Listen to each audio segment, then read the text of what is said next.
Are there any grievances? I call the honourable member for Corangamite. Thank you, Mr Deputy Speaker.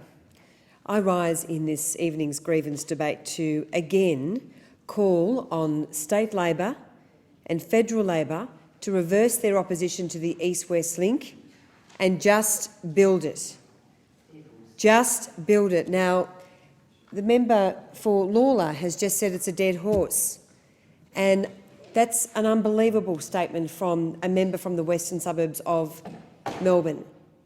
Stage 2 of the East-West link is a 12-kilometre section of road to which we have contributed $1.5 billion. And it is astonishing that the member for Lawler is continuing to interject on this project, which is so important for the people of Geelong, the people of Western Melbourne, and even as far as the people of Ballarat. Because anyone who travels up the Princes Highway for work, for business, to see their family, knows that the Westgate Bridge is reached choking point. And if the member for Lawler doesn't understand it, she is simply not listening to her community. Mr Deputy Speaker, we now see the member for Lawler standing in stark contrast to the leader for the opposition and the former member for Lawler, Julia Gillard, the former Prime Minister, who both were committed to an East-West link crossing, and the Daniel Andrews pathetic, frankly pathetic option of a Westgate distributor which only deals with some 5,000 trucks a day is really a joke. So, Mr Deputy Speaker, it was with great pride that I joined Andrew Katos, the member for South Barwon, and also representatives from Wetton Hall's Trucking Group and Reardon Grains to call on the people of Geelong and the people of Corangamite to get behind our campaign to just build it. I'm asking the people of Corangamite and the people of Geelong to go to the website, buildthelink.com and sign our petition. Because, Mr Deputy Speaker, as I have been doing for many months campaigning for stage 2 of the western section, I've been campaigning to fast-track this section. It is so important for jobs, for our local economy and for our future. And, Mr Deputy Speaker, combined with the $1.5 billion that has been committed to stage 1 and $1.5 billion to stage 2 of East-West Link, this project will deliver almost 7,000 jobs. This project will deliver the jobs that we desperately need in our great city. And, Mr Deputy Speaker, it is astonishing that members opposite, including the member for Lawler, and I know how many people will be disappointed to hear of the member for Lawler's inflammatory claims and also her very stark opposition to this project, because the people of Western Melbourne, the people of Geelong and the people of even cities like Ballarat know how important it is to unclog Melbourne, because what the western section will do is deliver a second alternative to the Westgate Bridge.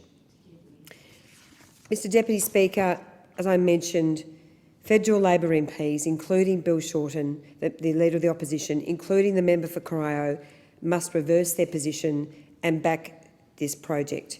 The Andrews government's threats to tear up the contract or pay around $1 billion compensation are economically reckless and will cause Victoria significant economic damage.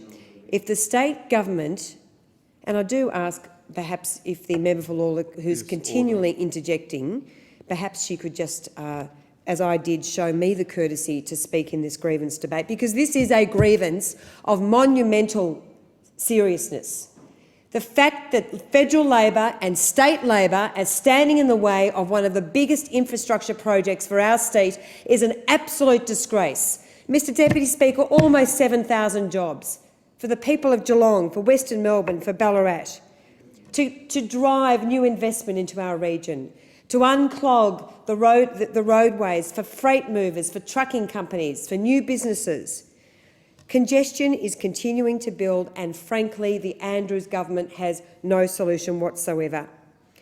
So I say to state and federal Labor, look what you've said before, just build it. Mr Deputy Speaker, the western section of East-West Link will save peak hour commuters an estimated 3 hours a week in travel time. Some 14,000 people from Geelong travel to Melbourne each day to work. And as anyone who knows, travelling along the Princess Highway, it is nothing short of a car park once you get to, within about 10 or 15 kilometres of Westgate Bridge.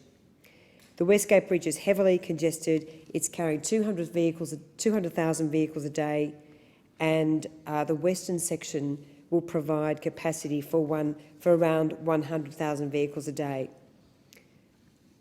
The western section alone will create around 3,000 jobs during construction, jobs that are so important for our region.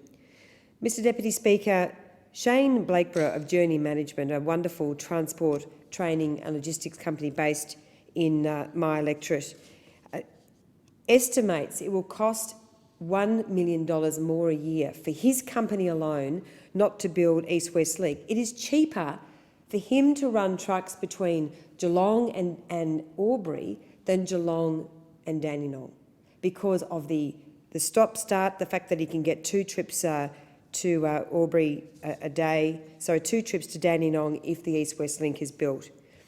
And what's so astonishing about this situation is that just 6 years ago, as I alluded to, the Leader of the Opposition threw his support behind an East-West Link for Melbourne, along with the former member for Lalor, the former Prime Minister Gillard, and they said that doing nothing is not an option. Mr Deputy Speaker, we are seeing already the consequences of Daniel Andrews' reckless conduct. I want to refer to an article, Infrastructure Investor, and now, and this is an article published on the 6th of March 2015, with the Victorian government threatening to consider legislation to avoid paying the private consortium compensation if the project is shelved, they're now asking, can Australia be taken at its word? This is going to do enormous damage. Daniel Andrews must reverse his position. When I announced our local campaign on Sunday, Mr Deputy Speaker, Wetton Hall's director Peter Milnes said that the chaos on the Westgate Bridge for his company, he has estimated it is costing some $3 million a year in additional costs. We must address the big questions. We must address the big infrastructure challenges, and this is why East-West Link is so important. I do note that on the 11th of March, the Prime Minister wrote to Daniel Andrews, and he spoke about the risks to the state if this project is aborted, if the contracts are ripped up, and if this retrospective legislation is passed. And what is, and I do want to put this on the record, Daniel Andrews in 2013 has said sovereign risk is sovereign risk. A contract is a contract. Well, Daniel Andrews went to the election saying this is not worth the paper it's written on. He was wrong. He was absolutely wrong. This is a binding contract. He's previously acknowledged the importance of not breaking a binding contract.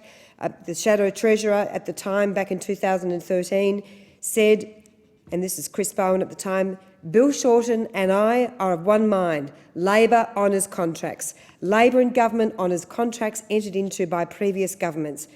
Even if we don't like them, for issues of sovereign risk, Labor honours contracts in office signed by previous governments. So why doesn't the Leader of the Opposition and other members opposite have the courage of their convictions, have the courage to stand up and honour this contract, have the courage to say to Daniel Andrews, your reckless conduct is causing our state enormous damage.